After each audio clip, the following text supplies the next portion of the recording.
The first attack we're going to deal with is probably the most common attack in a street fight. It's the sucker punch. It's the guy just throwing a fist in your face.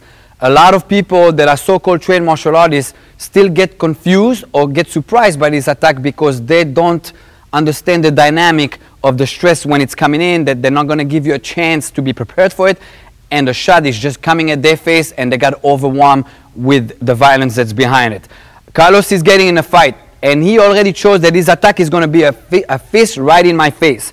Right now, his objective is to punch me in the face. Regardless if I got in a fighting stance or maybe I'm just in a neutral stance, that punch is coming at me. This will introduce you to what we call primarily danger.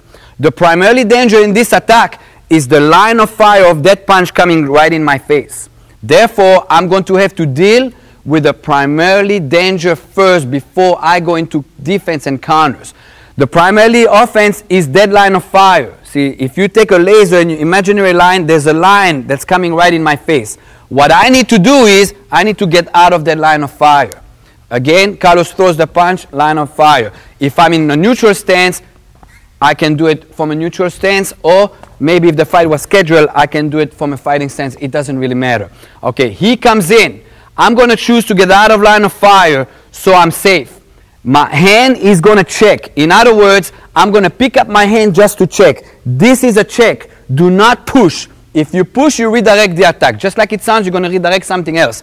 Me as a Nagana practitioner, when I saw that punch coming in, I should go, yes, I know exactly what he's going to do. He wants to punch me in the face. I want to bring him into his objective. In other words, I want him to be committed to his objective versus redirect his objective. As he comes in, boom, I'm going to take my shot to the rib. Okay, watch again. He came in, 1, 2. Okay, I check here and I shoot a piston right into his lower rib.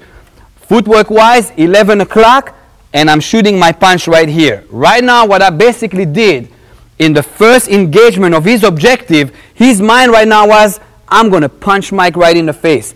As he commits to it, he thinks pain right here. That is called short-circuiting your opponent. In other words, you took away his objective right away by short-circuiting him, by bringing him to another section in his body by inflicting pain. So he came in 1 here. This automatically brings us to a point of reference right there. I grabbed him right away. I'm in a point of reference. From here, I go to work. The segment of going to work from here will be 3 knees. I'm going to knee 1, 2, 3. Anywhere. From here, step, break his ankle. That was my objective at the moment. Again, Carlos came in, he threw that punch. Out, grab him. Point of reference. Make sure this hand is across his face so he cannot involve that hand. Right now, Carlos cannot punch me in the face.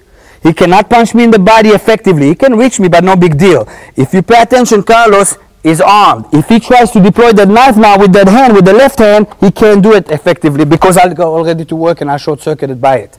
Again, so he comes in, out of line of fire, shoot, you counter attack. Offense, defense principle at the same engagement of the time that he threw his attack.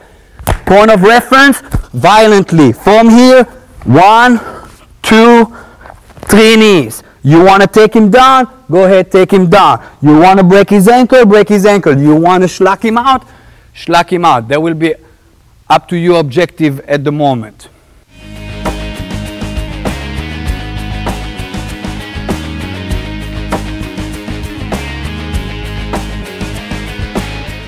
All right, when Carlos throws his punch, I don't want to redirect it.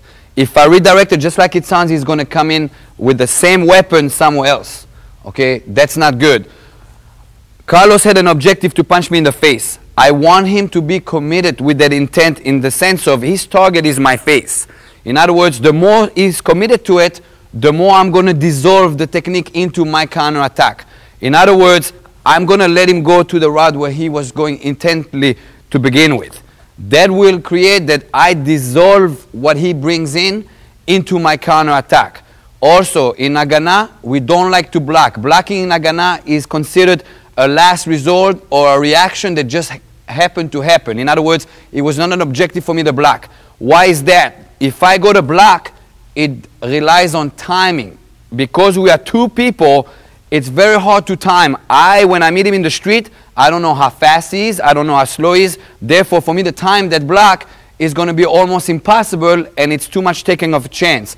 Also, on a mathematical level, me the block, I only have 33% of success in that sense, because if I am slower, he's going to get his shot in. If I am faster, I'm going to pass my block, and he's still going to get his shot in. Therefore, I only have 33% of success with blocking, versus if I get out of the line of fire, that is 100% out of blocking. So anytime you get out of the line of fire, that is considered 100% as far as the success ratio into the defense. The check is only there as a check. It is not a block.